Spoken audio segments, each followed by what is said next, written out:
Welcome back to Season 3 of Expedition Bigfoot. I'm your host Aggie. Ronnie and David call Mireya to inform her that they are tracking a bipedal creature. Mireya can't see it, but hears some tree knocking sounds and believes she is hearing something moving. The two lose sight of the running creature, and then Russell begins to hear knocks. Drones are sent to the positions to discover the source of the knocking sounds. The two then pick up something looking out from behind a tree. Ronnie instantly thinks the creature knows they are watching it and it is big. Meanwhile, Mireya keeps hearing something and says it's getting closer. Ronnie says this is evidence of Bigfoot. The batteries are dying on the drones, so new drones are dispatched. It will take 30 seconds for new drones to arrive, so Ronnie runs to Mireya to be able to catch the creature. He calls Russell to get there for backup, but the creature disappears and Mireya wants to keep searching for it. They can't find any evidence of any creature in the area, so Ronnie wants to stop searching for it. Mireya becomes disoriented because they can't find it. Ronnie calls Russell. Russell then finds some broken branches, and as he bends over to pick one up, a large noise is made by them. He says they are booby traps made to make noise to warn the creator when a predator is near. He alludes that it may have been made by Bigfoot since no humans are near. He then finds more of them.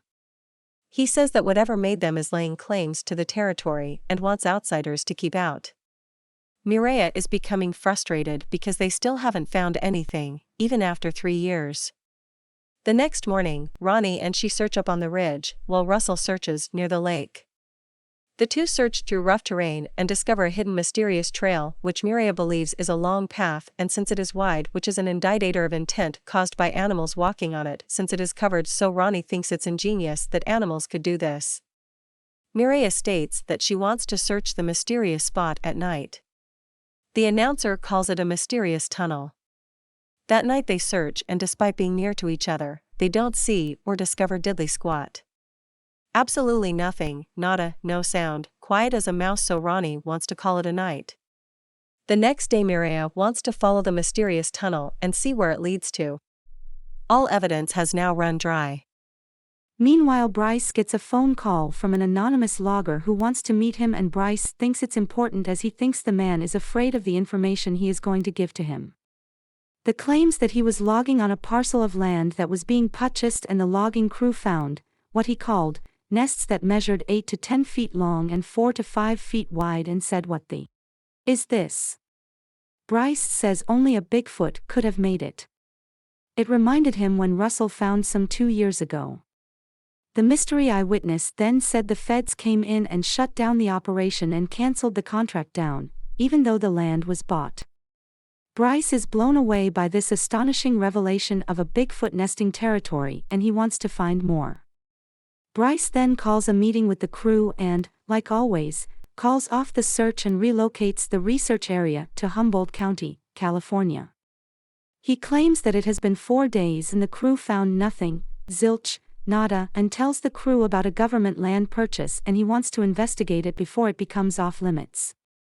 Ronnie says it's because of the Bigfoot nests.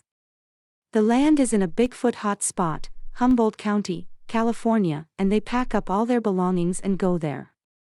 Bryce is extremely excited about this change of location. The crew are happy with what they found, but since they believe Bigfoot migrates, that it is better that they move on to a new location.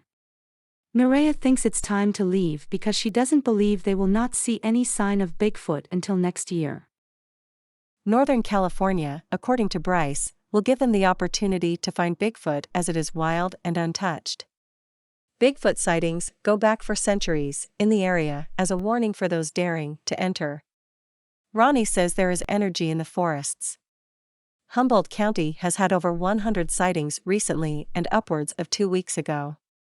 The U.S. government has requisitioned the land, and it is going to be restrictive to people partaking in weekend hikes and for the enjoyment of nature and all its splendor. Mireya wants to set up base camp in the forest to get the animals accustomed to them. Ronnie says Bigfoot will get used to them and then go to the camp. Since area is home to half of the black bears in the USA, Mireya believes the forest can sustain large animals. Russell says wants to explore abandoned railroad tracks and places for evidence, as over 400 mills once littered the area for 70 years and since have been abandoned. He says it will be a nice highway for animals. As he leaves, the crew wishes him luck. Russell then walks around and finds an abandoned building. He says it's a railroad trestle, similar to the trestle where he found the footprints last year before the crew was evacuated because of the wildfires. He climbs down a ravine and finds pushed down branches. He then sits and contemplates what could have done it and starts to play 40 questions. Deer? No. Bear? Maybe, but why? He says despite his 6'2" and 240-pound weight, he couldn't have done it. Whatever, it was massive and very large to be able to have pushed those 2-inch trees over. Then 4 miles away from the crew stumbles upon a railroad bridge, similar to the one he found last year. He says this is the perfect environment for something to travel unnoticed. He then finds footprints, then another one around 18 inches away from the first. He says it's flat-footed, it walked down the cliff and it isn't a hoof. He believes it's bipedal and that is what he's looking for. Ronnie and Mireya go out at night and set up trail cams, at night, I may add. The next day, the two search a 200-foot spiral pattern going outwards each time. They find logs on the ground, and Ronnie says it's a good spot for Bigfoot to hide. Mireya then says if they can find a nest they are close. Ronnie keeps yapping away while walking. Finally, Mireya has to shush him. She says she hears what she believes is a large creature.